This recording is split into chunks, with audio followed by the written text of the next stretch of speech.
Razabani for FightHype.com. We're here in cold Brighton.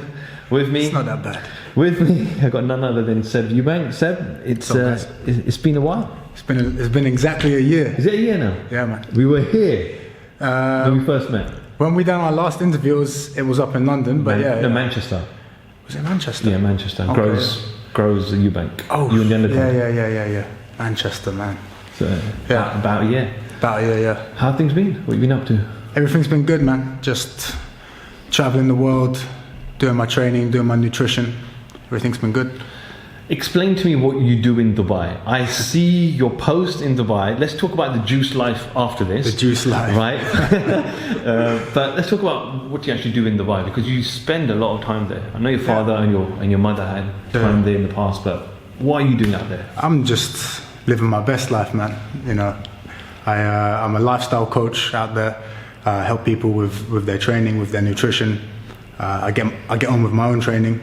So, you know, it was just a decision to either do what I'm doing here in UK or do it in Dubai. And I'm a Cancer, man. I'm a summer baby. I need the sunshine. Is that like kind of a paid role that you do there? Yeah. It's my job.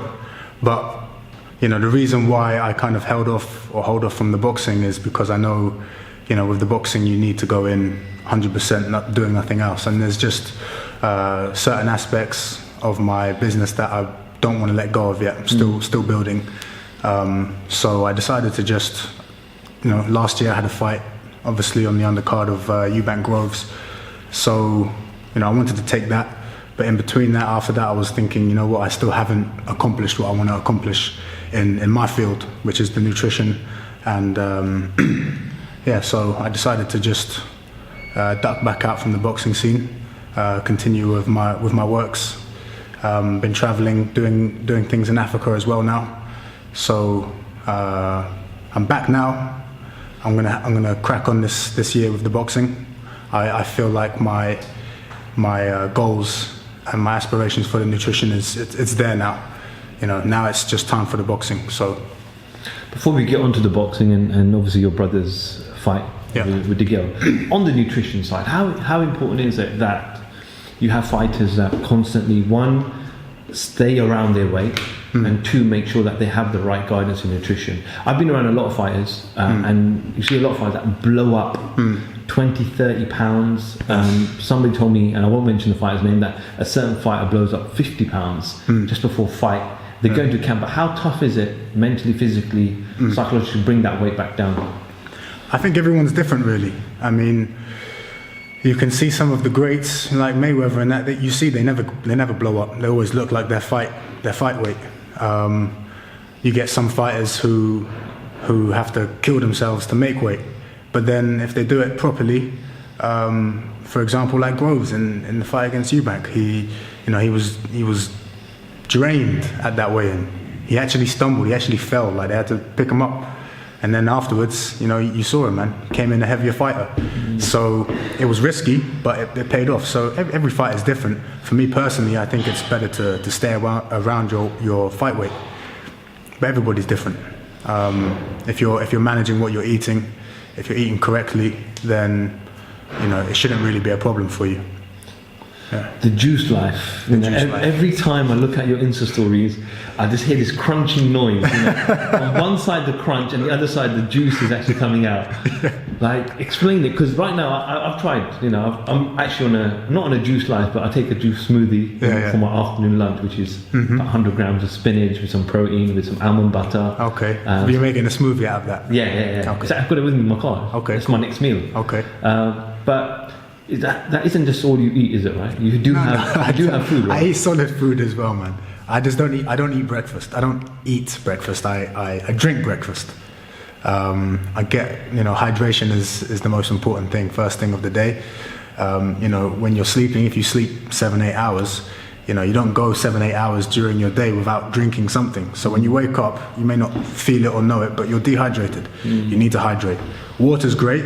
Lemon and water's even better. But then if you can actually juice, you know, what is considered your 5 a day, and drink that, then you know you're good to go. I think my advice would probably be then start putting some more solid foods on, because right now I was thinking that that's the only thing that you have is juice every single day. I was like, how does this I do juice every day, but only in the mornings. Only in the mornings. You know, and you feel it. Like I won't be hungry. Like I haven't eaten yet. I've just had my training session. I haven't eaten yet. But I'm not. My body, now that my body's, you know, used some energy and burned some fuel, yeah, I'm getting hungry. But before that, it sustained me for my workout. I've got it gives me everything that I need. You know, and you see what I'm juicing before. To eat that, you know, you'd be sitting there for like an hour thinking, I'm getting full. You wouldn't be able to eat it all. But when you're juicing it, you're just taking the micronutrients, you're taking the minerals, and it's very easily absorbed by the body because it's in liquid form already. So. Do you want to plug where we can buy your product? Because I know you're always... If anybody's looking for a juicer, go to www.juicyretreats.com, choose your juicer, and my discount code will give you half price, 50% off. It's Alkaline Life. Alkaline Life. Thank me later. Welcome to the Juice Life. I look forward to mine at 100% off. So, your professional career, obviously, I remember being in the gym here last year, you told me that it was going to be announced that you're going to be taking this route onto the professional path of boxing. Yeah. How do you first fight? I think it's a unanimous decision. Yeah. You've been inactive, obviously, it's been about a year now. Yeah. When do we see you out next? So I'm going to be fighting on the undercard of Eubank DeGale. I'm going to be, from then on, I'm looking to get out maybe once a month, once every 2 months maximum for this year. So the goal is, you know, being optimistic, 8 to 10 fights, but I'll be happy with 5 or 6 fights this year. So yeah, like I said, everything is in place in my life now to be able to say I can commit 100% to boxing. Before that, I wasn't gonna kid myself. You know, I'm doing too many different things. I've got a lot of different aspirations, a lot of different goals. So I just didn't want to try and kid myself or even force myself into the boxing game, and then, you know, something bad happens. Yeah. You gotta dedicate yourself 100% to this game.